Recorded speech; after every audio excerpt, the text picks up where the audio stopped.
சித்தியும் ஞானமும் செந்தமிழ் கல்வியும் சிறந்துயர்ந்த பக்தியும் யோகமும் வேதாந்த மார்க்க பரம இன்ப முக்தியும் தந்தருள சத்குருவாய் எழுந்தருளும் ஞான சித்தி விநாயகர் செந்தாமரை கழல் போற்றிடுவோம். கல்லாலின் புடையமர்ந்து நான்மறை ஆரங்கம் முதல் கற்ற கேள்வி வல்லார்கள் நால்வருக்கும் வாக்கிறந்த பூரணமாய் மறைக்கும் அப்பாலாய் எல்லாமாய் அல்லதுமாய் இருந்ததனை இருந்தபடி இருந்து காட்டி சொல்லாமற் சொன்னவரை நினையாமல் நினைந்து பவத்தொடக்கை வெல்வாம். குருவே சிவமென்று கூறினான் நந்தி, குருவே சிவமென்று கூறினர் குறித்தோர், குருவே சிவனுமாய் கோனுமாய் நிற்கும் குருவே உரை உணர்வற்றதோர் கோவே. முக்தரை பகைவரென்றும் மூர்க்கரை உறவரென்றும் பித்தராய் அநேக ஜன்மம் பிறந்து இறந்து உழலுவோர்க்கு பக்தியால் யோகம் காட்டி யோகத்தால் ஞானம் காட்டும் சத்திய ஞானானந்த சத்குரு பாதம் போற்றி.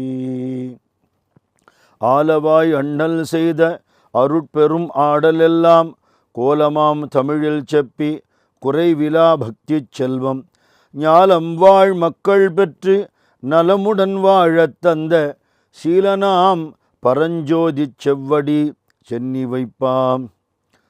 மல்குக வேத வேள்வி வழங்குக சுரந்து வானம் பல்குக வளங்கள் எங்கும் பரவுக அறங்கள் இன்பம் நல்குக உயிர்கட்கெல்லாம் நான்மறை சைவம் ஓங்கி புல்குக உலகமெங்கும் புரவலன் செங்கோல் வாழ்க. திங்களணி திரு ஆலவாயம் மண்ணல் திருவிளையாட்டு இவை அன்பு செய்து கேட்போர் சங்கநிதி பதுமநிதி செல்வம் ஓங்கி தகைமை தரு மகப்பெறுவர் பகையை வெல்வார் மங்கள நன்மணம் பெறுவர் பிணி வந்து எய்தார் வாழ்நாளு நனி பெறுவர் வானாடெய்தி புங்கவராய் அங்குள்ள போகமூழ்கி புண்ணியராய் சிவனடிக்கீழ் நன்னி வாழ்வார். தென்னாடுடைய சிவனே போற்றி, எந்நாட்டவர்க்கும் இறைவா போற்றி. நம பார்வதி பதயே, ஹர ஹர மகாதேவ.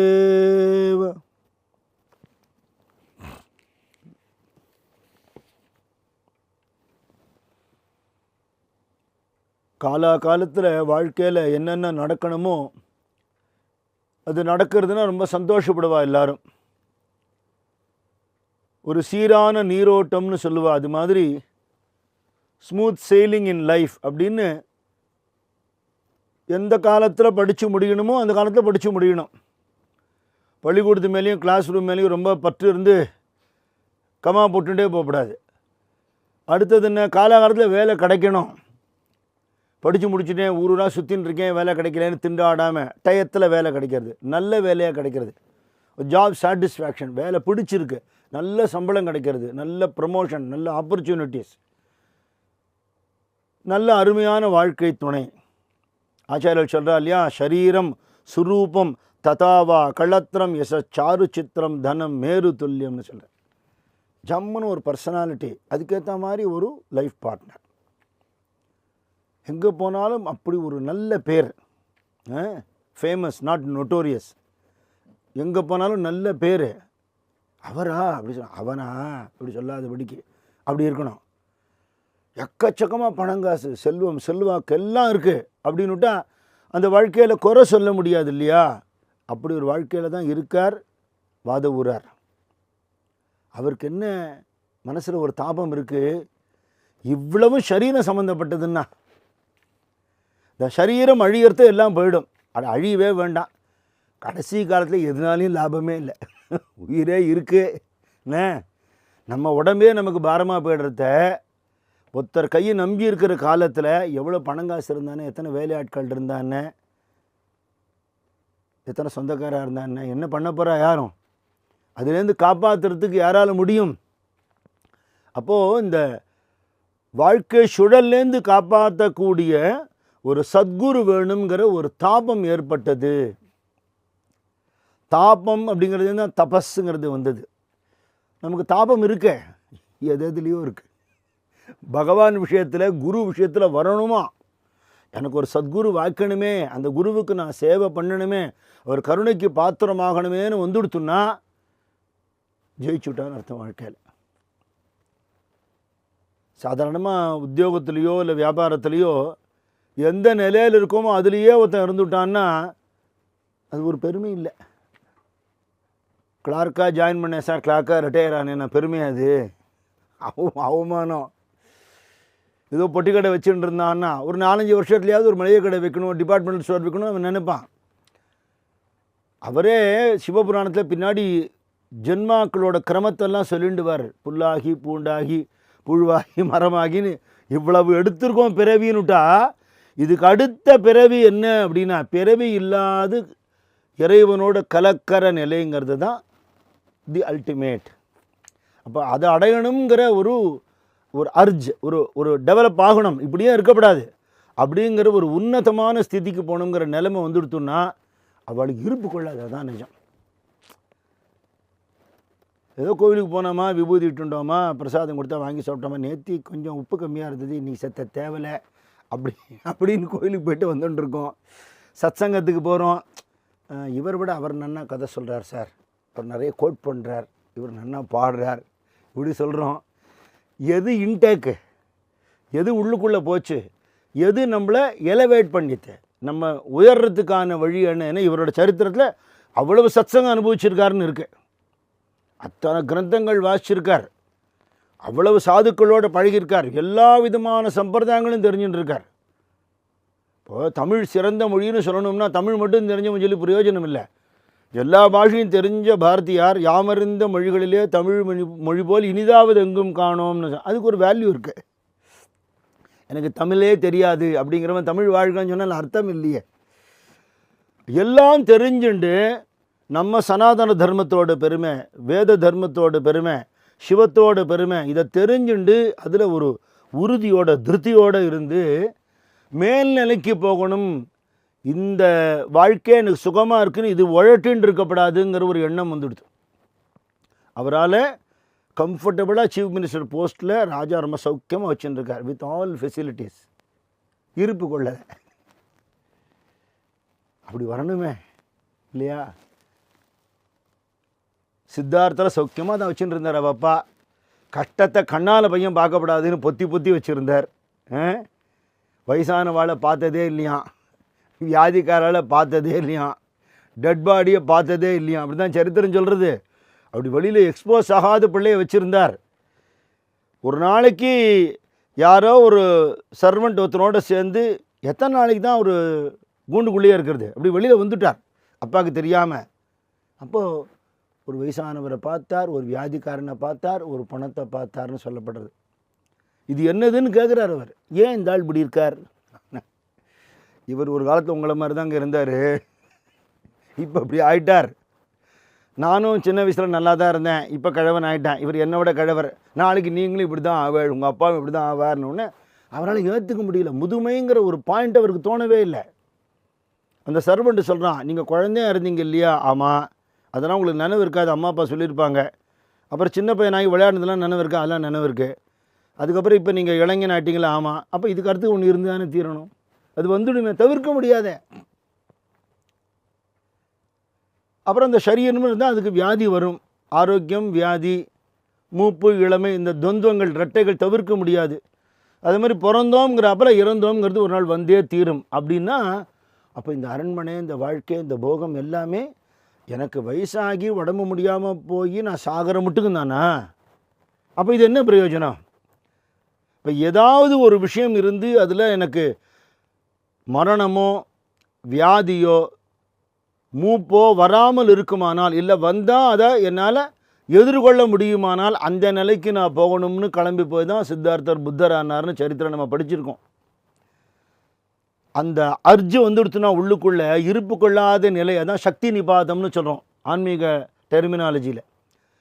அப்படி வந்துட்டா அவளால் பரவாயில்ல இன்றைக்கி பாதாம் அல்வா சாப்பிட்டேன், சாயந்தரம் மிக்சர் சாப்பிட போகிறேன்னு இருக்க முடியாது. இந்த இருப்பு கொள்ளா தன்மை இதை தாண்டின மேல் நிலைக்கு போகணும்னு தோணி போயிடும். அப்படி வந்துட்டவாளுக்கு அனுகிரகம் பண்ணுறதுக்கு பகவான் வராருன்னு சொல்கிறான். சாதாரணமாக சொல்லுவா, when the student is ready the teacher appears. ஒருத்தர் சொன்னார் என்கிட்ட, when the student is ready the teacher appears, when the student is perfectly ready the teacher disappears அப்படின்னா. நான் சொன்னேன் இல்லை சார் கொஞ்சம் மாற்றிக்கலான்னு. என்ன? when the disciple is ready the guru appears, when the disciple knows how to dissolve himself into guru, the guru merges with him. அதான் நிஜம். நிலம் நன்னா இருக்கும்போது விதை போடுறாப்புல குரு வேணும்னா விவேகானந்த சுவாமி சொன்னார், நாட்டில் ஏகப்பட்ட சுவாமிகள் உண்டு, அதில் ஒருத்தராக என் குருவை ஆக்கிடாதீங்கன்னுட்டார். +1 அப்படி ராமகிருஷ்ண பரமஹம்சர் ஆக்கிடாதீங்கோ அப்படின்னார். அவர் எதுக்கு வாழ்ந்தாரோ அதுலேருந்து ஏதாவது கடைபிடிக்க முடியுமான்னு பார்க்கணும் இல்லையா?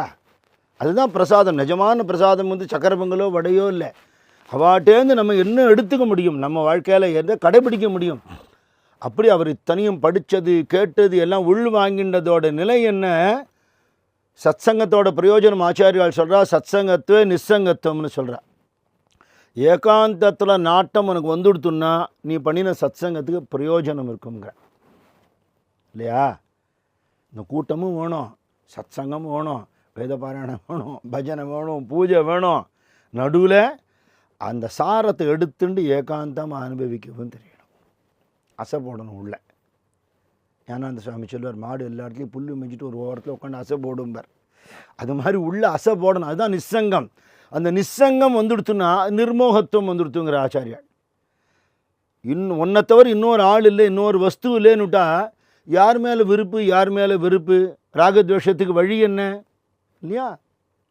உலக விஷயங்களில் மோகம் வரும்.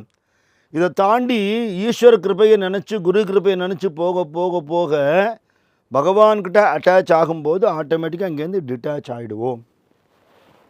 அந்த நிலையில் தான் இருக்கார் வாதுவூர் அடிகள். அப்போ இவர் ரெடி ஆகிட்டார்ன உடனே குதிரை வாங்கிறதுக்காக பாண்டியனை அனுப்பிச்சது, இவர் வந்து கடற்கரை நகரமான திருப்பரந்துரைக்கு வந்ததெல்லாம் ஒரு சிவலீலை, ஒரு வியாஜம். இவருக்கு அனுகிரகம் பண்ணுறதுக்கு பகவான் தீர்மானம் பண்ணிட்டார். அதுக்கு ஒரு சிச்சுவேஷனை பகவான் கிரியேட் பண்ணுறார். இவருக்கு பகவானோட லீலை புரியல. வெளியில் ராஜா சொன்னபடி ஏராளமான பொண்ணு எடுத்துக்கொண்டு ஒட்டகத்தில் ஏறி கிளம்பி வந்தார். ஒரு சின்ன படையோடு வந்தார்னெல்லாம் நம்ம பார்த்தோம். அது வெளியில் இந்த காரியங்கள். உள்ளுக்குள்ளே எனக்கு எப்போ பகவத் கிருப்பை கிடைக்கும், எனக்கு எப்போ குரு கிருப்பை கிடைக்குங்கிற அந்த தாபம் உள்ளே கொதிச்சுட்டே இருக்குது, வெளியில் தெரியாது. மோகம் தவிர்த்து உன்மோகமாய் வைத்தும் என் மோகம் தீரா என் அருணாச்சலா, அருணாச்சல சிவ அருணாச்சல சிவ அருணாச்சல சிவ அருணாச்சலா. உலகத்தில் இருக்கிற மோகத்தை தவிர்த்து உண்மையிலேயே மோகமாக இருக்கக்கூடிய நிலைமை எனக்கு கொடுன்னு கேட்குறார் இல்லையா? ஏதோ ஒன்றை பற்றிக்கணுமோ இல்லையோ? பற்றிக்கிறது நம்மளை அழிக்கிற விஷயத்தில் இல்லாதபடிக்கு பகவானோட சரணம், குரு சரணத்தை பற்றிண்டா அவர் நம்மளை காப்பாற்றிடுவார். இப்போ குரு கிடைக்கணும்னா என்ன பண்ணணும்? இந்த தாபம் வேணுமான்னு கேட்டால் தாபத்தெல்லாம் வரவழிச்சிக்க முடியாது இல்லையா? பசிச்சா சாப்பிடலாம், பசியை வரவழிக்க முடியுமோ? அது ஏற்படணும். ராமலிங்க சுவாமிகள் பசி ஏற்படணுமே, அந்த அப்பிடைட் வரணுமே. அதுக்கு என்ன வழி சொல்கிறா? சத்சங்கத்தில் இருந்துட்டே இரு, அதில் இருக்கிற ஒரு நாட்டத்தை விடாமல் இரு. சத்சங்கத்தில் இருந்துட்டே இருக்கிறத அது ஏற்பட்டுடும் அப்படிங்கிற.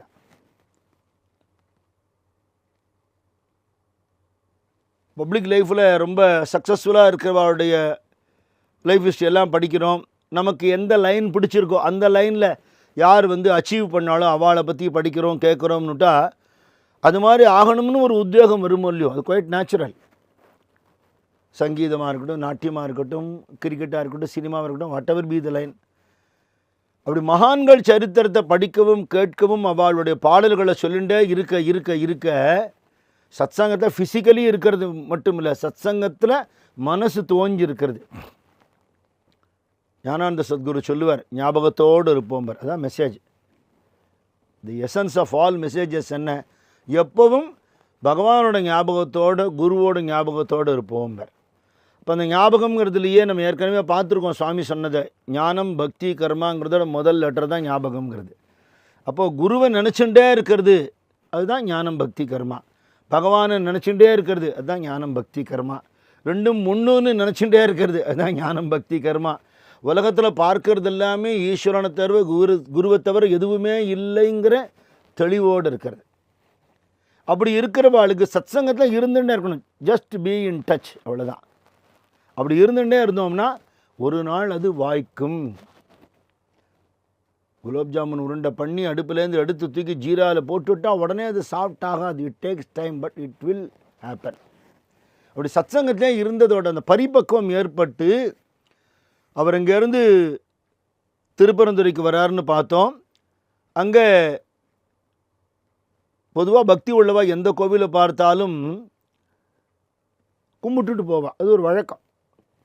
அவகாசமே இல்லாட்டா கூட அப்படி கோபுரத்தை பார்த்தாவது கணத்தில் போட்டு போகிறதுங்கிறது பழக்கம்ட்டு அதை உல்லங்கனம் பண்ணிட்டு கவனிக்காமல் போக முடியாது நம்மளால்.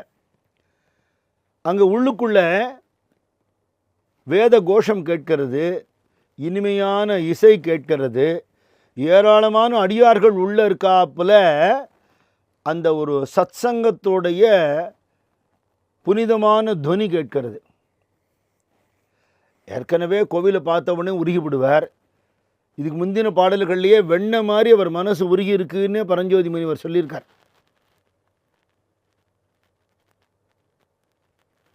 பிறக்கும்போது பால் போல இருந்து அதுக்கப்புறம் வாழ்க்கையால் ஏற்படக்கூடிய பலவிதமான அனுபவங்களால் காய்ச்சப்பட்டு அதில் குரு உபதேசங்கிற தயிர் புறக்குத்தி அந்த உபதேசத்தை சத்சங்கத்தை உள் வாங்கி கொண்டு அதிலிருந்து கடையப்பட்டு வெண்ணெயாகி அது உருகி நெய்யாறுதுங்கிறது தான் பராபக்திங்கிற நிலை.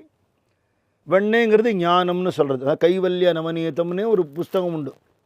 வெண்ணெய் மாதிரி எதுலேயும் பட்டுக்காமல் இருக்கிறது. நம்ம வெய்யறதையே கூட சரியான வெண்ணெய் அப்படின்னு வெய்வா. அது ரொம்ப வசந்த வார்த்தை, அது வசவு வார்த்தை இல்லை. ஞானின்னு அர்த்தம் வெண்ணெய்ன்னு சொல்லிட்டா. கிருஷ்ணனுக்கு பிடிச்ச வெண்ணெய் அதுதான். அதை தாண்டின பராபக்திங்கிற நிலை, அதாவது எதையும் எதிர்பாராத ஒரு உத்தமமான பக்தி, அந்த நிலைக்கு போகிறதுக்கு அவர் மனசு தயாராகிடுத்து. அந்த சரியான பக்குவ நிலையில் இருக்கார். இப்போ தான் அனுகிரகம் பண்ணணும். ரமணாசிரமத்தில் ஒரு சமயம் புடலங்காய் கறி பண்ணிட்டு இருந்தாலாம். அவரே எல்லா வேலையும் செய்வார் ரமண பகவான். அவர் குருன்னு அங்கே உட்காண்டிருக்க மாட்டார். காய்கறி நெருக்கிறதுலேருந்து சமையல் பண்ணுறதுலேருந்து இப்படி பண்ணலாமோன்னு கேட்டால் அவருக்கு வேறு காரியமே இல்லை. அவரோட வேலை என்னமோ ஆயிடுத்து. இனிமேல் அனுகிரகப்படலம் தான் வாழ்க்கையில். எப்படி பண்ண என்ன சமையல் பண்ணி இந்த சாப்பிட்ற வாழ்க்கை ஞானம் வரட்டும்னு கூட பண்ணலாம், நமக்கு தெரியாது. அப்படி புடலங்காயெல்லாம் நறுக்கி ஆசிரமத்தில் ஒரு வழக்கமாக என்னென்னா நிறைய பேருக்கு பண்ணுவா. இன்னும் ஒரு 4 பேர் 2 பேருக்கெல்லாம் பண்ணுறது இல்லை. Mass cooking. இப்போ மாதிரி ஃபெசிலிட்டிஸும் இல்லை. அந்த கிச்சன் இன்றைக்கும் இருக்குது. ரமண பகவானே அவரே சமையல் பண்ண அந்த கிச்சன் இன்றைக்கி திருவண்ணாமலை பண்ண பார்க்குறான். அந்த புடலங்காயில் நீர் சத்து இருக்குங்கனால என்ன பண்ணுவாளாம், அதை நீரெல்லாம் நன்னா எடுத்துட்டு ப்ரெஸ் பண்ணி அதை நன்னா எடுத்துட்டு அப்புறம் தான் எலும்பு சட்டியில் போடுவாளாம். அவங்க ஒரு வழக்கம் அந்த மாதிரி இருந்திருக்கு. அப்படி பண்ண வேண்டாம்னு சொன்னாராம் அன்றைக்கி. அப்படியே எலும்பு சட்டியில் போட சொல்லிட்டாராம். அது வதங்கிறதுக்கு லேட்டாகும். இவர் தான் பக்கத்தில் நின்று அந்த அகப்பையால் அப்படியே அதை இது பண்ணிட்டுருக்கார், கலரி விட்டுருக்கார். பக்கத்தில் சாந்தம்மானு ஒரு அம்மா கைங்கரியத்துக்கு நிற்கிறா. நமக்கு உலகத்தில் இருக்கிற இத்தனை கடுபிடிக்கு நடுவில் துளியூண்டு மனசு எப்போவாவது லயிச்சா உண்டு. நம்ம நிலைமை அப்படி. அவளுக்கு நமக்கு அனுகிரகம் பண்ணுறதுக்காக பகிர்முகப்பட்டா உண்டு, அவ்வளோதான். எப்போ அந்தர்முகப்பட்ட நிலையிலே இருப்பாங்க. சகஜஸ்தித்தின்னு சொல்லக்கூடிய சதா தியானத்தில் இருக்கிறது. புடலங்காயை வதக்கிண்டே சமாதி நிலைக்கு போயிட்டார். கரண்டி விழுந்துடுத்து கீழே, தெரியல. அச்சிச்சோ இவர் என்ன கரண்டி விட்டுட்டாரு அந்த அம்மா நினச்சிட்டு கரண்டி எடுக்கிறதுக்காக வந்து நிமிந்தவரை பார்த்து அவர் முகத்தை பார்த்தோன்னே இந்த அம்மா சமாதிக்கு போயிட்டாலாம். எவ்வளோ நேரம் ஆச்சுன்னு அவளுக்கே தெரியல. அப்புறம் அந்த அம்மாவுக்கு பிரக்ஞை வந்தது பார்த்தா அவரும் அகப்பை எடுத்து கிளறின்னு இருக்கார். இப்போ சொல்கிறாராம், பத்தியா நீரெல்லாம் வற்றி எடுத்து பற்றியா, இப்போது புடலங்காய் சரண்டர் ஆகிடுது, இப்போ சேருமானம் இனிமேல் தான் சேர்க்கணும்னாராம். எவ்வளோ அழகான வார்த்தை. அந்த நிலையில் இருக்கார் இப்போ வாதவூரடிகள். நீரெல்லாம் வற்றி போன நிலையில் யாரோட சேரணுமோ அவரோட சேர்றதுக்கு தயாரான நிலையில் இருக்க. உண்மையாக சொல்லப்போனால் மாணிக்க வாசகர் சரித்திரத்தை அனுபவித்தா சொல்ல முடியாது, அனுபவிக்காமல் சொல்ல முடியாது. அப்படி ஒரு சரித்திரம். திருவிளையாடு புராணத்திலேயே பிரதானமாக உள்ளது 64 படலங்கள் சொல்லப்பட்டாலும் மீனாட்சி கல்யாணம் ஒன்றும் மாணிக்க வாசகர் சரித்திரம் தான் ரொம்ப முக்கியமானது. 2 கண்கள் மாதிரி. திருவாச்சகம்ங்கிறது ஒரு பெரிய அமிர்த சாகரம். ராமகிருஷ்ண சொல்லுவார், உப்பு பொம்மை கடலில் போய் ஆழத்தை அளக்கிறேன்னு போய் கரைஞ்சி போயிடுத்து. அது மாதிரி திருவாச்சகத்தில் இறங்கினா திரும்பி வர முடியாது. பரஞ்சோதி முனிவரே மற்ற படலங்களில் பாடியிருக்கலாப்பில் இல்லாமல் உருகி உருகி கதறி கதறி எழுதியிருக்கார் ஒரு பாட்டம். அதுவே ஒரு தனி திருவாச்சகமாக இருக்குது. அவரது திருவாச்சகம்னா அது திருவிளையாடல் வாச்சகம்னு வேணால் அதை மாற்றி சொல்லிக்கலாமே தவிர அப்படி மாணிக்க வாசகர் உள் வாங்கிட்டு இருக்கார். சித்வானந்த சுவாமிகள் சொல்லும்போது கீதைங்கிறது கிருஷ்ணனுடைய உபதேசமாக இருக்கிற புஸ்தகம்னு சொல்லக்கூடாது, கீதை தான் கிருஷ்ணன்னு சொல்லணும். அப்படின்னா திருவாச்சகம் தான் மாணிக்க வாசகருங்க. அவ்வளோதான். திருவாச்சகம்ங்கிறது எத்தனையோ புஸ்தகங்கள், ஒரு புஸ்தகம் இல்லை. திருவாச்சகம் = மாணிக்க வாசகர் = சிவம். அவ்வளோதான். அல்டிமேட் அதுதான். அது ஒருத்தருக்கு வாழ்க்கையில் படித்து அனுபவித்து உணர கிடச்சிடுத்துன்னா வேறு சாதனையே தேவையில்லைங்கிறான். அப்படியே திரட்டி எடுத்துருக்கேன்னா அவர் வாழ்க்கையிலே அவ்வளவு சாதனைகளும் அனுபவித்து அதோடைய உன்னதமான நிலையில் அந்த பராபக்தியில் துடிச்சுண்டு வர.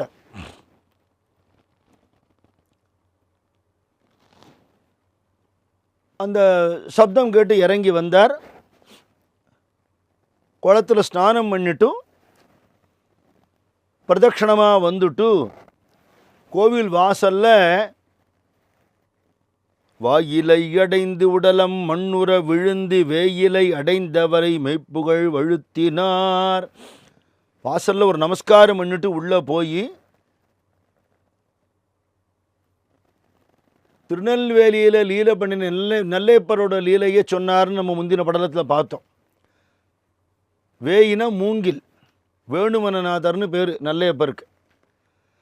இந்த நெல்லையப்பர் தன்னுடைய நிவேதனத்துக்கான நெல் மழையில் நனையாதபடிக்கு வேலி இட்டு காப்பாற்றினார். அவரோட கிருப்பையினால் அங்கே மழை பொழியலனால தான் நெல்வேலி, திருநெல்வேலின்னு பேர் வந்ததுன்னு ஸ்தல புராணம் நம்ம போன பகுதியிலே பார்த்தோம்.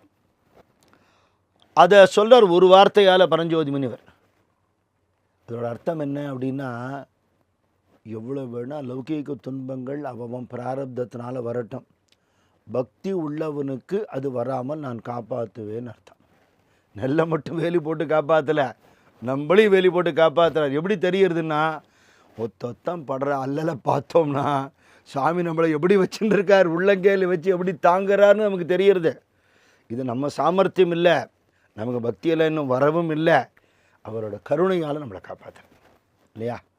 எதனாலன்னு தெரியல, அகாரண கிருபைன்னு சொல்லுவாங்க, அதுக்கு ஒரு அவ்வியாஜ கருணைன்னு சொல்லுவா. ஒரு ரீசன் கிடையாது. போயிட்டே இருக்கோம், யாரோ ஒருத்தரை பார்த்தா பாவமாக இருக்குது, டக்குன்னு எடுத்து ஒரு 100 ரூபா போட்டோம்னா அதுக்கு அவர் என்ன படிச்சிருக்காரு, என்ன குவாலிஃபிகேஷனுங்கிறது முக்கியம் இல்லை, என்னமோ ஒரு கருணை தயை வந்துடுத்து. அப்படி தயவுனால நம்மளாம் காப்பாற்றப்பட்டிருக்கோம். சத்சங்கத்தில் இருக்கிறவா, குரு கிருபைக்கு பாத்திரமானவா, பகவத் பக்தி பண்ணுறதுக்கான ஒரு பாக்கியம் கிடைச்சவா, சத்சங்கத்தில் இருக்கிறவா அப்படின்னுட்டா இதுவே ஒரு பெரிய கிரேஸ் தான். இது அவ்வளோ சுலபம் இல்லை. அது எப்படி தெரியறதுன்னா, சத்சங்கம் இஸ் abundantly readily available.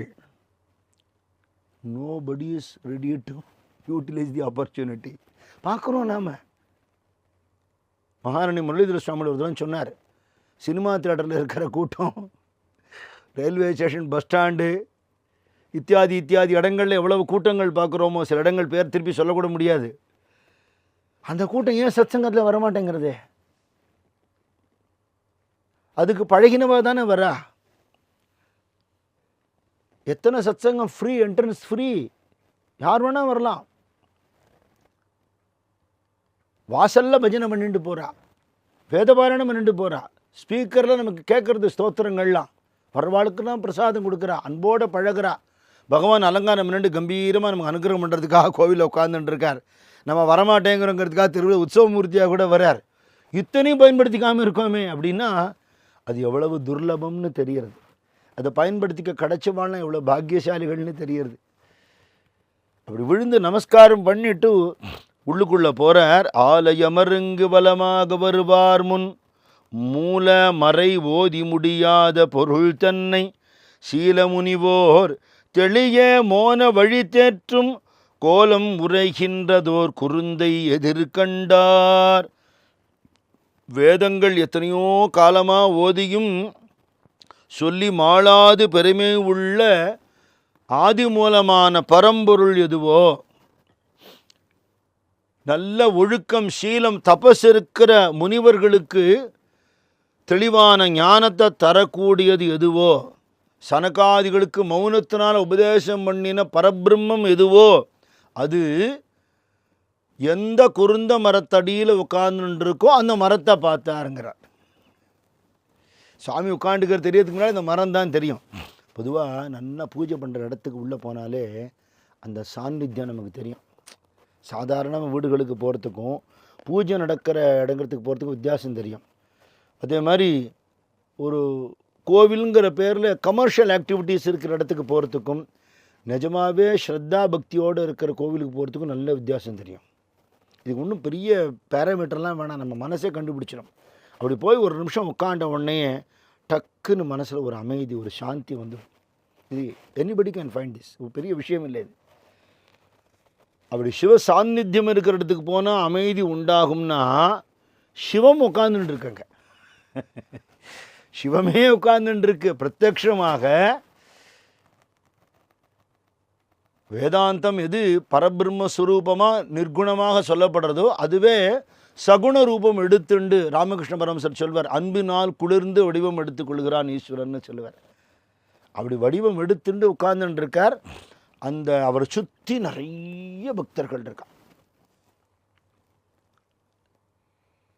தபோவனத்தில் ஆராதனை நடக்கும் ஞானானந்த சுவாமிக்கு. ஒரு பக்கம் வேத கோஷம் நடக்கும், சண்டி ஹோமம் நடக்கும், ஒரு பக்கம் திருமுறைகள் பாராயணம் நடக்கும், ஒரு பக்கம் பாகவதாள் பஜனை பண்ணிட்டு இருப்பா. பக்தாள்லாம் அங்கங்கே உட்காந்து சுவாமியை பற்றின அனுபவங்கள் சத் சம்பாஷணம் பண்ணிட்டு இருப்பா. சுவாமிக்கு அபிஷேகம் நடக்கும், பூஜை நடக்கும். எந்த சன்னதிக்கு போகிறது, எதை பார்க்கறதுன்னு நமக்கு புரியாது. ஆனால் எல்லா இடத்துலையும் ஒரு சேர ஒரு அமைதி, ஒரு சாந்தம் இருக்கும். இது அனுபவிக்கலாம். எந்த மகான்கள் பெரியவா அதிர்ஷ்டானத்துக்கு போனாலும் அந்த உற்சவ காலங்களில் விசேஷமாக தெரியும். அது அத்தனை அடியார்களோடு வந்திருக்கார் சுவாமி, பரிவாரத்தோட. பரிவார சாம்ப பரமேஸ்வரான்னு சொல்லுவாள், அது மாதிரி பரிவாரத்தோடு வந்திருக்கார். சும்மா தன்னந்தனியாக குறைந்த மரத்தடியில் உட்கார்ந்துட்டு இருக்கல. அந்த சப்தம் கேட்டு இறங்கினார், அந்த சாநித்தியத்தினால் ஈழ்க்கப்பட்டார், அந்த குருந்த மரத்தை தரிசனம் பண்ணினார், அடியார்களை பார்த்தார்னு சொல்கிறது.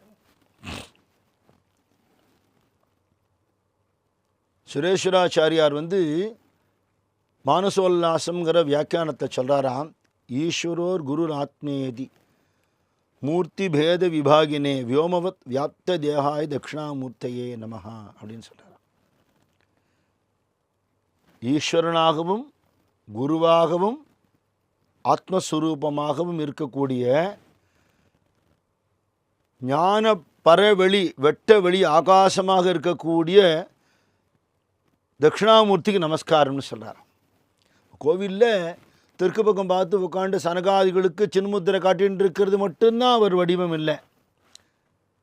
எந்தெந்த கோவில்களில் என்னென்ன சுவாமியாக இருக்காரோ எல்லாம் அவர் தான். எந்தெந்த ஞானிகளாக மகான்களாக இருக்காரோ எல்லாம் அவர் தான். எல்லா ஜீவனுக்குள்ளே இருக்கிற சிவனும் அவரே தான். இது எல்லாம் தனித்தனியாக தெரியறதுங்கிறது நம்ம பார்வையை தவிர அனுபவத்தில் எல்லாம் ஒன்றுன்னு காட்டவரும் அவர் தான். எப்படின்னா வியோமவத் யாத்வ தேகாயங்கிறார். இப்போ நம்ம இந்தியன் ஸ்கை பங்களாதேஷ் ஸ்கைன்னு சொல்கிறோம் இல்லையோ, அமெரிக்கன் ஸ்கைன்னு அத்தனை ஸ்கையாக இருக்குது, ஒரே ஸ்கை தான் இருக்குது. அப்படி பிளவுபடாத ஆகாசம் நம்ம பிரிவுபடுத்தி பார்க்குறோம். அப்படி அந்த ஏக்கமாக இருக்கக்கூடிய அந்த சுவாமி அந்த குருந்த மரத்தடியில் இருக்கார். இன்னிசை வீணையர் யாழினர் ஒரு பால் இரு கொடு தோத்திரம் இயம்பினர் ஒரு பால் துன்னிய பிணை மலர்கையினர் ஒரு பால் தொழுகையர் அழுகையர் துவழ்கையர் ஒரு பால் சென்னியில் அஞ்சலி கூப்பினர் ஒரு பால் திருப்பெரும் துறை ஊரை சிவபெருமானே. திருப்பள்ளி எழுச்சியில் மாணிக்க வாசகர் சொல்கிறார். இது அப்படியே இருக்குது. அங்கே ஒரு பக்கம் வேத பாராயணம், ஆகம பாராயணம், புராண பட்டனம், இப்படிலாம் நடக்கணும். ஆராதனை கிரமம் இது. ஒரு மகானுக்கு ஆராதனை பண்ணுறத இவ்வளவு நடக்கணும். எல்லா ஷண்மதங்கள்னு இருக்கோ இல்லையோ, எல்லா சமய நூல்களும் பாராயணம் பண்ணணும். அதுக்கப்புறம் சரியை, கிரியை, யோகம், ஞானம் அப்படின்னு 4 வழிகள். இதை உணர்ந்த சாதுக்கள் சத் சம்பாஷணை பண்ணுறா. மௌனம்ங்கிறது ஒரு ஆனந்தம், ஜபம் பண்ணுறது ஆனந்தம், நாம சங்கீர்த்தனம் பண்ணுறது ஆனந்தம். நல்ல ஒத்த மனசு இருக்கிறவா சத்தான விஷயங்கள் பேசுறது ஒரு ஆனந்தம். வம்பு அரட்டை அடித்தா அது ஆனந்தம் இல்லை, அது நிரானந்தம் அது இல்லையா? சுவாமி சொல்வார், தனிமைக்கு ஒருவர், தமிழுக்கு இருவர், சர்ச்சைக்கு 3, சண்டைக்கு 4 வரும்பர். 2 பேர் சேர்ந்தா என்ன பேசணுமா? இனிமையான தெய்வீக விஷயங்கள் பேசணும் இல்லையா? ஆட்கள் அதிகமாக அந்த சேம் வேவ் லெங்த் இல்லாதவா சேர்ந்துட்டான்னா ரசபங்கமாக இல்லையா? அப்படி ஒரே பக்தி இருக்கிறவா, ஒரே மாதிரி ரசம், சிவரசம் தெரிஞ்சவா ஒன்று சேர்ந்துருக்கா. அதில் சரியை அப்படின்னா என்ன, கிரியைனா என்ன, யோகம்னா என்ன, ஞானம் என்னன்னு சொல்கிறார். என்ன அப்படின்னா, ஒரு கோவிலுக்கு போனால் வெளியில் பண்ணுற கைங்கரியங்கள்னு இருக்கும். உழவான பணி பண்ணுறது இல்லையா, திருவலைகடல் மெழுகிறது, கோலம் போடுறது, இது மாதிரி பூஜைக்கு வேணுங்கிறதெல்லாம் தயார் பண்ணுறது இல்லையா, ப்ரிப்பரேஷன், இது சரியை. கிரியை என்ன, முறையாக பகவானுக்கு பக்தியோட ஸ்ரத்தையோடு பூஜை பண்ணுறது. யோகம்ங்கிறது என்ன, அந்த பகவான் உள்ளுக்குள்ளே இருக்கிறதையே உணர்ந்து அனுபவித்து அந்த அனுபவத்தோடு திளைச்சிருக்கிறது. யுக்குனாலே ஜாயினிங்னு அர்த்தம். ஒரு பீரியடும் சந்திக்கிற இடத்த தான் யுகம்னு சொல்கிறோம் இல்லையா? அது மாதிரி யோகம்னாலே டு ஜாயின் அப்படின்னு அர்த்தம். ஏதோட to the with the ultimate. அப்போ யோகம்ங்கிறது என்ன, உள்ளுக்குள்ளே ஈஸ்வர அனுபவத்தோடையே இருந்துட்டே அந்த பூஜை எல்லாம் பண்ணுறது, அனுபவிக்கிறது, தனக்குள்ளே இருக்கிற ஈஸ்வரனை உணர்றது. ஞானம்ங்கிறது அதுவான நிலையில் அப்படியே இருக்கிறது.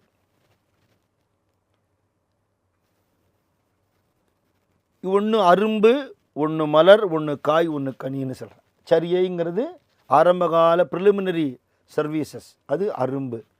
அப்புறம் கிரியைங்கிறது புஷ்பம், யோகம்ங்கிறது காய், ஞானம்ங்கிறது பழம்.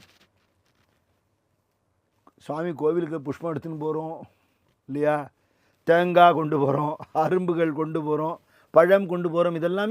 இதெல்லாம் சங்கேதமாக குறிக்கிற விஷயந்தான்.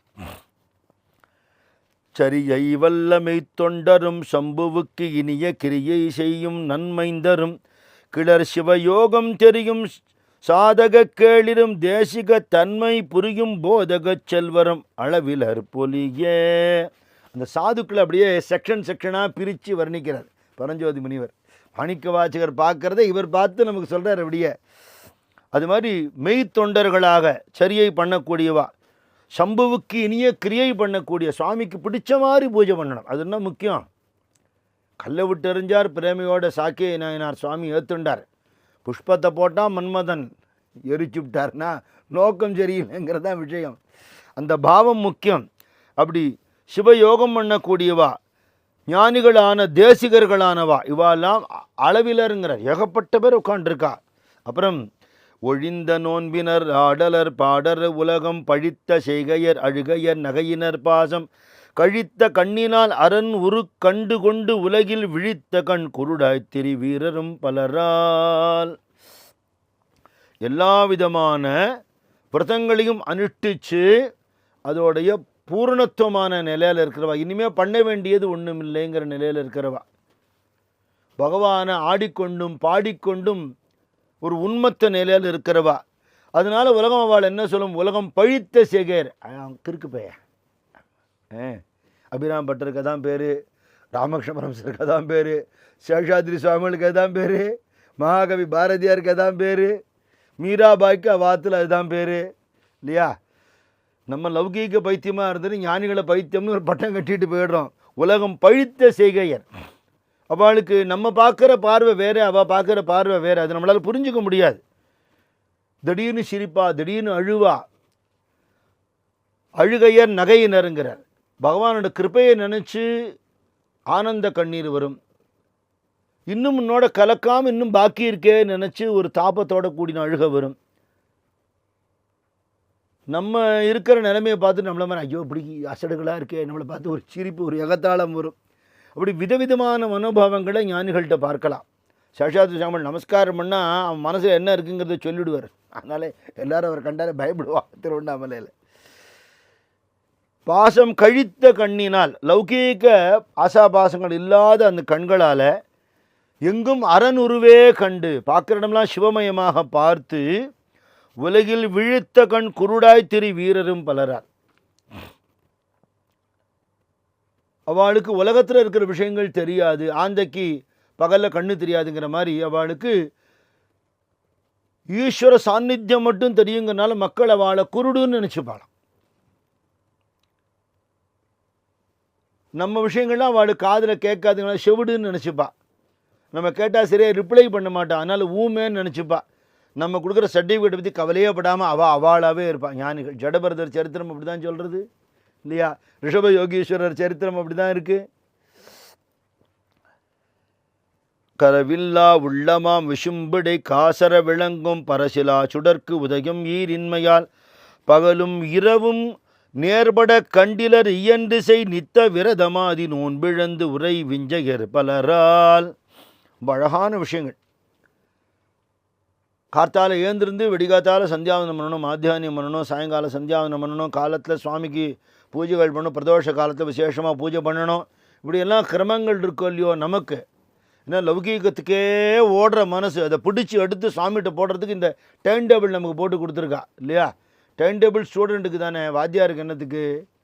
அவரும் எடுத்துக்கிறார் அந்த டைம் டேபிள். அவர் கிளாஸ் எடுக்கிறதுக்கு, அது அவரை பைண்ட் பண்ணாது. இவாளோட நிலைமை என்ன, ராவும் பகலும் சிவஜோதியே பார்த்துட்டு இருக்கிறதுனால உதயாஸ்தமனம் இல்லாத நிலையில் இருக்காளாம். அதனால என்ன அப்படின்னா அனுஷ்டானம் பண்ணணும்னு தோணாதுங்கிறார். சேஷாத்ரி சுவாமிகள் அவ்வளவு அனுஷ்டானம் பண்ணிண்டு, வேத அத்தியனம் பண்ணிண்டு, சம்ஸ்கிருதத்தையும் தமிழையும் அவ்வளோ பாண்டித்யத்தோடு இருந்துட்டு அவருக்கு தெரியாத விஷயமே இல்லைன்னு ஒரு வித்யா வாச்சஸ்பதியாக இருந்தவர் அந்த தெய்வீக பித்து பிடிச்ச நிலை வந்தவுடனே குளியலும் கிடையாது, வஸ்திரம் மாற்றுறதும் கிடையாது இல்லையா. சன்னியாசிக்கு உண்டான அஜபா காயத்ரி ஜபிக்கிறதும்பா, அதெல்லாமே தாண்டின ஒரு நிலை. சதாசிவ பிரம்மேந்திரால் என்ன அனுஷ்டானத்தை பண்ணினார்னா அதை தாண்டிவிட்டாருங்கிறதான விஷயம். விட்டுவிட்டாருங்கிறதுல நம்மளாம் விட்டவா, அவளை தாண்டினவா, ரெண்டுத்துக்கு நிறைய வித்தியாசம் இருக்குது. கடை பிடிச்சி விட்டு தான் தாண்ட முடியும் இல்லையா. அந்த நிலையில் இருக்கிறவாங்கிறதுனால நித்த விரதமாதி நோன்பு இழந்து அதை பண்ணுற நிலைமையெல்லாம் தாண்டி ராத்திரி பகல் தெரியாத நிலையில் இருக்கக்கூடியவா, அப்படிப்பட்ட சாதுக்கள்லாம் இருக்கலாம். உடையும் கோவனும் முண்டியும் கைப்பலி உறவென்று அடையும் கேளிரும் மரநடியார். என்ன வஸ்திரம்? கௌபீனம் தான் வஸ்திரம். கௌபீனவந்தகா கொலு பாக்யவந்தகா உண்டியும் கைப்பலி. எப்போவாது பசிச்சுதுன்னா சம்போ மகாதேவாம்பா, என்ன போடுறாலும் சாப்பிட்டு போயிட்டே இருப்பான். ருச்சி பார்க்க மாட்டா, எப்படி இருக்குன்னு தெரியாது. உறவு யாருன்னா யாரெல்லாம் பக்தர்களோ அரணடியாரோ அவ்வளோ பேரும் உறவுகள். பாந்தவாகா சிவபக்தாச்சேன்னு சொல்கிறோம் இல்லையா. அப்புறம் என்ன நகை நட்டு, என்ன புதுசாக ஒரு டிசைனில் ஏதோ நகை வந்திருக்காமே அப்படின்னு கேட்காமல் ருத்ராட்ச கண்டிகையே அவளுக்கு அணிகலன்னு சொல்கிறது. இவாளுக்கு தூக்கம்ங்கிறது என்னங்கிறத சொல்கிறார். தியான நிஷ்டையில் தூங்குவாளாம். நமக்கு இருக்கிற தூக்கம் அவளுக்கு கிடையாது. தூக்கமே இல்லைங்கிறதான சரியான பதில்.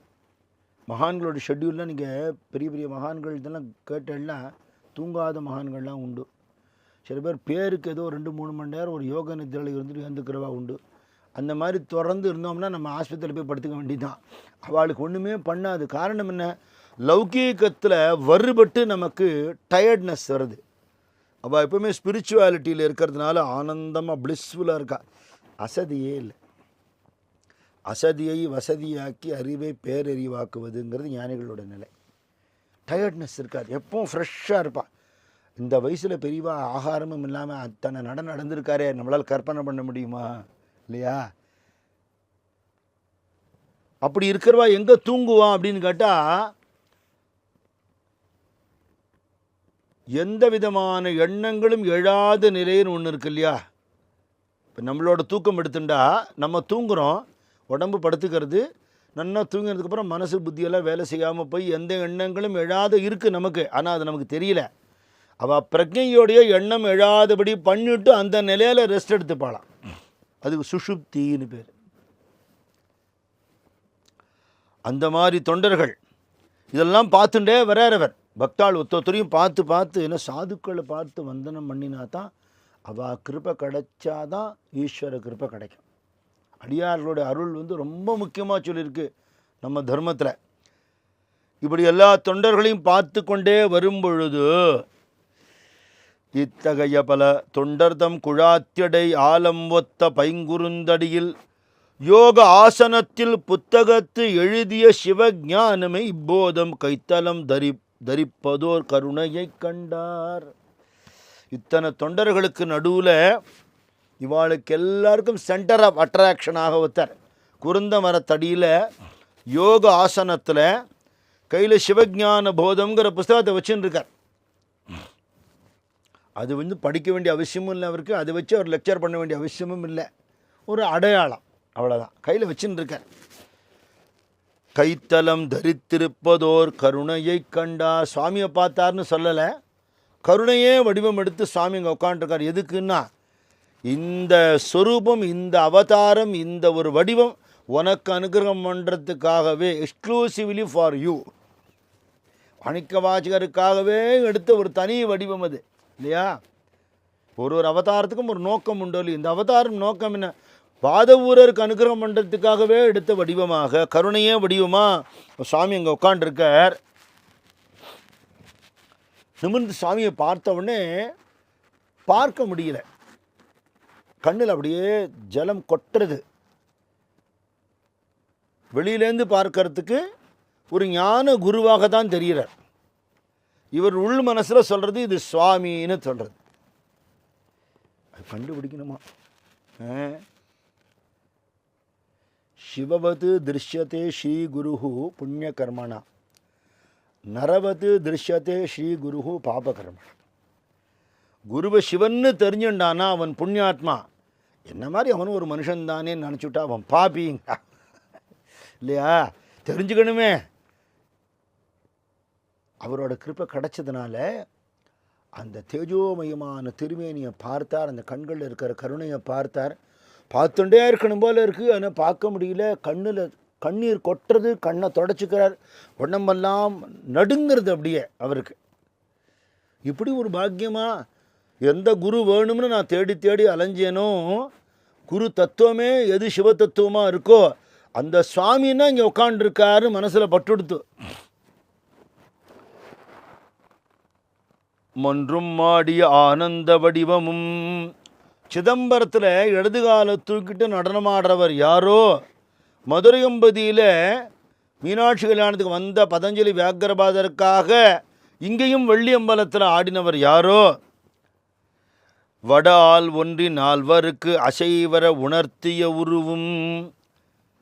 வடவால விருட்சத்துக்கு கீழே சனகாதிகள் 4 பேருக்கு எந்த விதமான ஒரு வார்த்தையும் சொல்லாமல் மௌனத்தினாலே உபதேசம் பண்ணினவர் யாரோ அவர் அப்படின்னு அவருக்கு புரியறதான். இன்று நாயினேனுக்கு எளிவந்த இவ்வுரு. அப்பேற்பட்ட பதஞ்சலி வியாக்கிரபாதர் சனகாதிகளுக்கு சமம் நான் இல்லை. அவளுக்கு அந்த தரிசனம் நியாயம். எந்த யோக்கியதையும் இல்லாத இந்த நாயேனுக்குங்கிறார். இந்த நாய்க்கு இந்த அனுகிரகம் பண்ணார் யார்? எளிவந்த உரு, கருணையால் ஒரு வடிவம் எடுத்துன்னு வந்திருக்கார். எளிவந்த இவ்வுரு என்ன அன்று நாயகன் குறிப்பு உளத்து உணர்த்திட அறிந்தார். கமல முகமும் அவர் கருணை பார்வையும், கமல முகமும் அவர் கருணை பார்வையும் காண்பவர் மனத்தை ஈர்க்கும், காண்பவர் மனத்தை ஈர்க்கும். அவர் கனிந்த வாயினால் அருளும் திருமொழிகள், கனிந்த வாயினால் அருளும் திருமொழிகள் அன்பர் மனக்கவலை போக்கும், கனிந்த வாயினால் அருளும் திருமொழிகள் அன்பர் மன கவலை போக்கும். அமலனை அண்டி அடி பணிந்தோரின் அபயகரங்களை காக்கும், அமலனை அண்டி அடி பணிந்தோரின் அபயகரங்களை காக்கும். அருளை நாடியே வந்தடைந்தோரின் ஜன்மசாபல்யமாக்கும், அருளை நாடியே வந்தடைந்தோரின் ஜன்மசாபல்யமாக்கும். ஞானானந்த குருவே, ஞானானந்த குருவே, நின் பாத பத்மங்களை போற்றி பணிந்தேன், பாலித்தருள் செய்து காரும் குருதேவ ஞானானந்த குருவே. கமல முகமும் மலர்ந்த முகம், கருணை பார்வையும், அந்த கண்கள்லேருந்து கருணா பிரவாகம் அப்படியே பொழியிறது, மனசு இழுக்கிறது. வாயால் ஒன்றும் பேசாமலே கண்ணு 1000 வார்த்தை பேசுறது, அந்த சிரிப்பு 1000 வார்த்தை பேசுறது. இன்றைக்கும் கபாலீஸ்வரர் கோயிலில் இந்த தட்சிணாமூர்த்தி சன்னிதானத்தில் போய் நின்றுட்டு எல்லாம் அந்த உதட்டு சிரிப்பு என்ன, அந்த கண்ணு மூடின்னு இருக்கிற அந்த ஒரு பாவம் என்ன, அது 1000 விஷயம் சொல்லுமே. ஒரு சிற்பி பண்ணிட்டான்னு சொல்லிட முடியுமா? அவன் கையில் சுவாமி இறங்கினா அப்படி ஒரு மூர்த்தியாக வந்து உட்காண்டிருக்கார். எத்தனை வருஷமாக எத்தனை பேர் அந்த சுவாமி பூஜை பண்ணியிருப்பா. அவ்வளோ பேரோட பக்தியும். அர்ச்சாவதார மூர்த்திங்கிறது விளையாட்டில் தெரியுமோ? ஒரு சிலை விக்கிரகம்னு சொல்கிறதுனா முட்டாள்தனம். ஆண்டாண்டு காலமாக எத்தனை ரிஷிகள் மகான்கள் யோகிகள் பார்த்தாலோ, அத்தனை அடியார்கள் பார்த்தாலோ, இவ்வளோ பேரோட பக்தியும் அதில் டெபாசிட் ஆகிருக்கு. அவ்வளவும் அதில் ஒரு பேங்க் மாதிரி இருக்கு. அதான் சுவாமியோட விக்கிரக ரூபங்கிறது. யாருக்கு பக்தி இருக்கோ, ஸ்ரத்தை இருக்கோ, you can withdraw from that. அவ்வளோதான். அவளுக்கு டெபாசிட் பண்ணுறதுக்கு முடியும், நமக்கு வித்ட்ரா பண்ணிக்க தான் முடியும். அதுக்காக தான் சுவாமி உட்காண்டிருக்கார் கோவிலில். அது ரசிக்கணும், சுவாமியோட அழகு அப்படி அனுபவிக்கணும் இல்லையா? அப்படி குறிப்பினால் சுவாமி இவர்தான் பரமேஸ்வரன்னு உணர்த்திட்டார். உடனே நமஸ்காரம் பண்ணுறார், திருப்பி எந்திருக்கிறார், திருப்பி நமஸ்காரம் பண்ணுறார். அப்புறம் சிரசு மேலே கைகளை அப்படி குமிச்சுக்கிறார். கிட்ட போய் பேசணும்னு பார்க்குறார். அழுக வருது, உடம்பெல்லாம் நடுங்கிறது. முன்பணிந்தரன் அணிந்தனர் அஞ்சலி முடிமேல் என்பு நெக்கிட உருகினர், எலும்பு உருகும்படியாக உருகினாருங்கிறார். இனியராய் எளிவந்து அன்பெனும் வலைப்பட்டவர் அருள் வலைப்பட்டார். பக்திங்கிற வலையில் ஏற்கனவே மாட்டின்றிருக்கிறவர் இப்போ அருள்ங்கிற இன்னொரு வலையில் மாட்டின்றாருங்கிறார். அதாவது ஒரு வலைக்கு 2 வலை போட்டு மாட்டின்ற மிருகத்தை வெளியில் போக விடாமல் தடுக்கிறாப்புல நம்ம மனசு தானே. விலங்கு மனத்தால் விமலான்னு சொல்கிறார் இல்லையா? ஏதோ அடங்கினாப்பில் நம்மளை ஏமாத்துறது. ஒரு கூண்டுக்குள்ளே புலி இருக்க பக்கத்தில் கம்பீரமாக நான் போஸ்ட் கொடுக்கலாம், அவுத்து விட்டான்னா இருக்கு என் கதை. அது மாதிரி விலங்கு மனம்தான் இது. கண்ட்ரோல்டாக இருக்காப்பில் நடிக்கிறது. அதோடைய நிஜ இயல்பு என்ன? கபடிகரம் பண்ணிடும். அப்போ அதை 2 வலை போட்டு அன்பனும் வலைப்பட்டவர் அருள் வலைப்பட்டார். துன்பவம் பவ வலை அறுத்திட வந்த தொண்டர். அதான் பவங்கிற வலை அருந்து தப்பிக்கிறதுக்கு அன்புங்கிற வலையை போட்டு அருளுங்கிற வலை போட்டான்னு ஒரே வலையாக சொல்லிட்டு போகிறார் பரஞ்சோதி முனிவர். அருண என்றெண்ணியான் அருட்கண்ணிப்பட்டேன் உன் அருள் வலை தப்புமோ அருணாச்சலா. அருணாச்சல சிவ அருணாச்சல சிவ அருணாச்சல சிவ அருணாச்சலா. திருவண்ணாமலையான்னு யாரோ அருணாச்சலம்னு சொன்னான்னு அந்த வார்த்தையை கேட்டுட்டு நான் வந்தேன். என்ன ஆயிடுத்து? உன் அருள் வலை என்னை பிடிச்சுடுத்துங்கிறார். நீ வலை வீசி என்னை பிடிச்சுட்ட, இனிமேல் நான் தப்பிக்க முடியாது. I have been trapped by you. இனிமேல் உங்கள்கிட்டேருந்து நான் வெளியில் போக முடியாது. கரெக்டாக சொல்லப்போனால் வெளியில் போக நான் விரும்பலை. நான் அப்படி கட்டுண்டு இருக்கிறத விரும்புகிறேன்.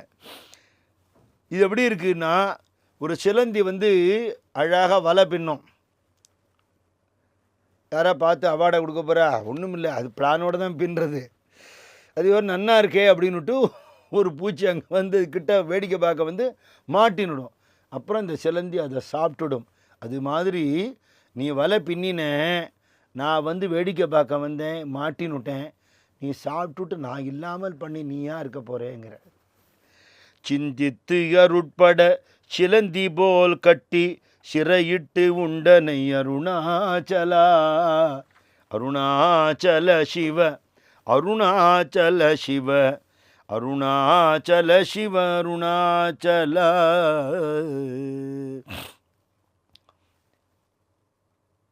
பொதுவாக குரு எப்படி உபதேசம் பண்ணுவாருங்கிற விஷயத்தை சொல்லி, அப்படி உபதேசம் பண்ணுற குருவுக்கெல்லாம் மேலான ஞான குரு உட்காண்டிருக்காருங்கிற. குருனாம் இந்த மகான் குரு, அந்த மகான் குரு, இவா ஜெகத்குருன்னு சொல்ல முடியும். இது எல்லாத்துக்கும் மேற்பட்ட குரு தத்துவமே வடிவமான சிவபெருமான். அவர் இந்த ஜீவனோட பக்குவம் தெரிஞ்சு கிருபை பண்ணுறதுக்கு உட்கார்ந்துட்டு இருக்கார். சாதாரணமாக எப்படி அனுக்கிரகம் பண்ணுவாங்கிறத சொல்கிறார். காலமும் கனா காட்சியும் நிமித்தமும் கடிந்தார் சீலமானவர் செவ்வித்தேர் தேசிகன்கிறார். எந்த காலத்தில் வரணுமோ அந்த காலத்தில் வரணும் அந்த பக்தன்கிறவன். அது சரியான காலமாக நல்ல பக்குவியாக இருக்கணும். நான் ஏற்கனவே சொல்லியிருக்கேன்னு நம்ம ஞாபகம் இல்லை. ஒருத்தர் நிறைய ஃபிலசாபிக்கல் லெக்சர்ஸ் எல்லாம் கேட்டார்.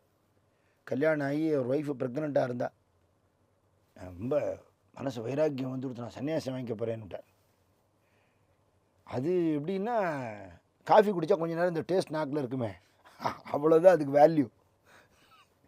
எல்லாருமா சேர்ந்து அவரை வேப்பல் அடிக்கிறாப்பில் கன்வின்ஸ் பண்ண. அதெல்லாம் பண்ணாதே, அவளுக்கு இன்னும் குழந்தை பிறக்க போகிறது, இப்போ தான் கல்யாணம் ஆயிருக்கு, இல்லை வாழ்க்கை எல்லாம் மாயை மிச்சை, அவ்வளோதான் மனசு தெளிஞ்சுடுத்து அப்படின்னார்.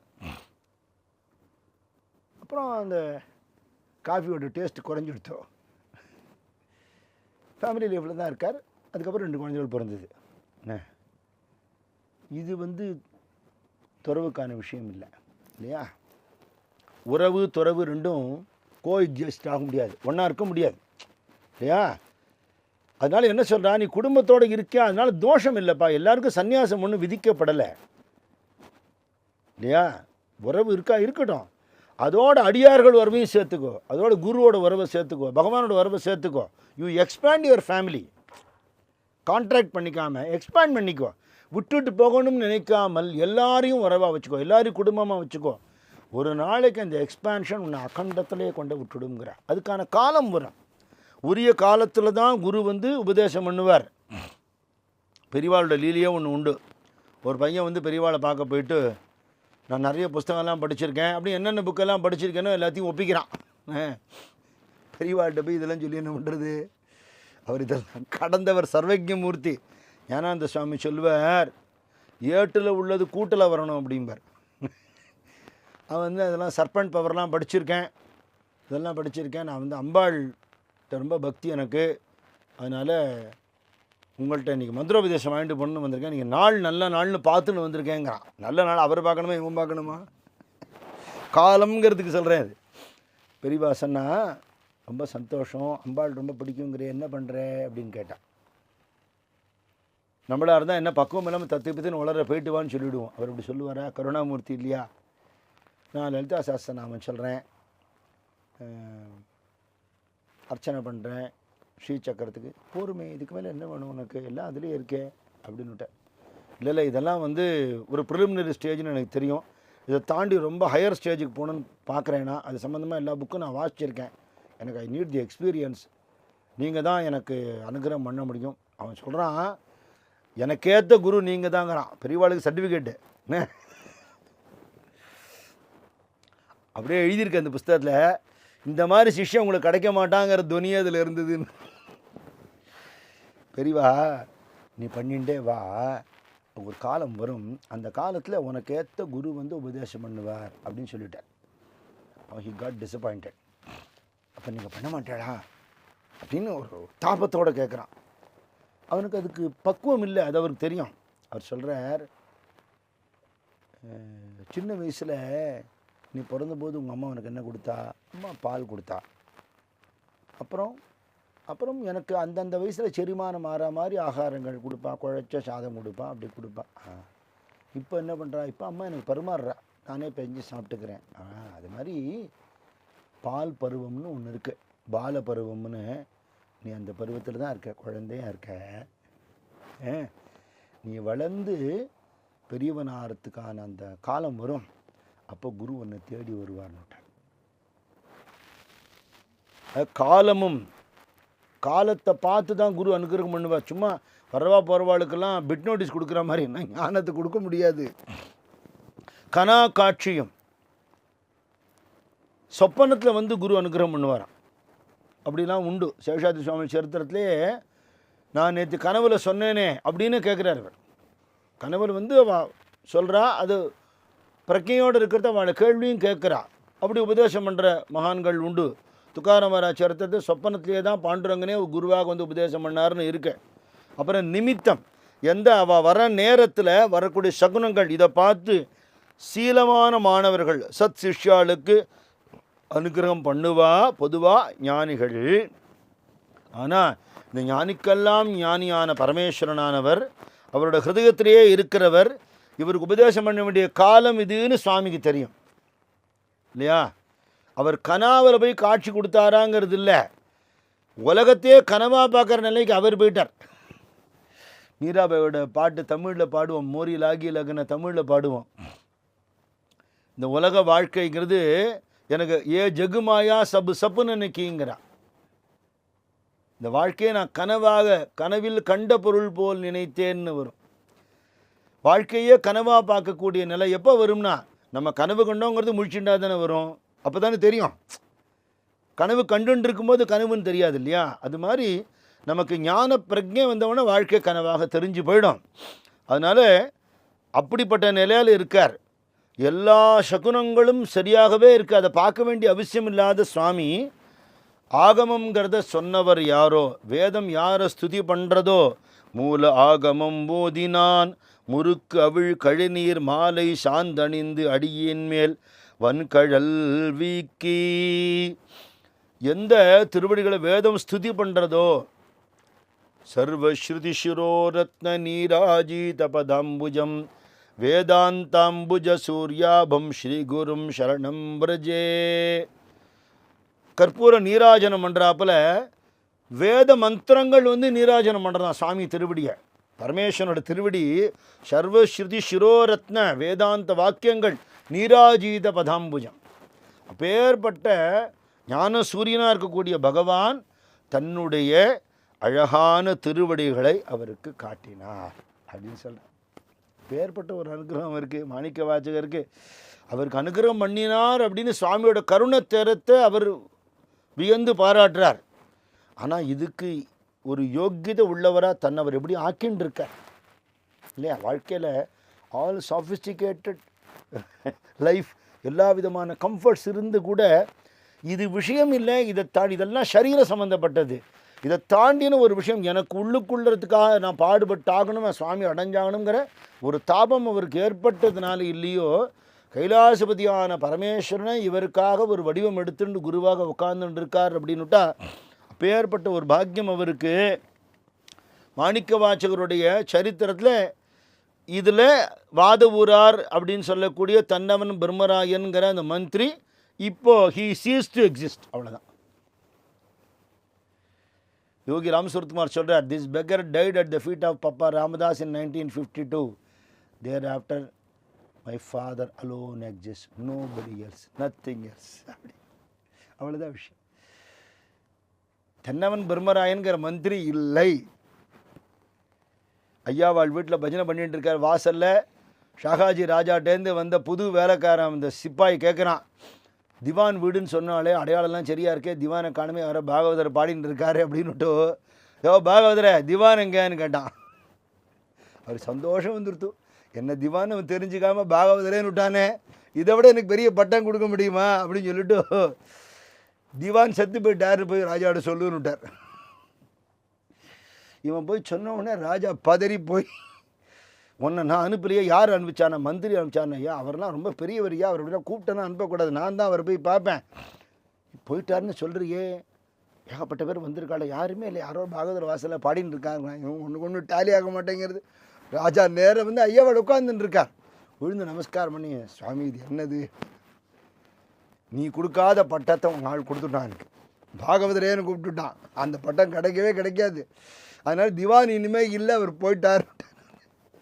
அந்த மாதிரி சீஸ் டு எக்ஸிஸ்ட், அந்த நிலையில் மாணிக்க வாசகர் இருக்கார். இவருக்கு அவர் பண்ணக்கூடிய அனுகிரகம், அவர் தன்னை ஏற்றுக்கொண்டு ஆத்ம சமர்ப்பணம் பண்ணினார் அப்படிங்கிறத நம்ம அடுத்த பகுதியில் பார்க்கலாம். நம பார்வதி பதையே ஹரஹர மகாதேவ.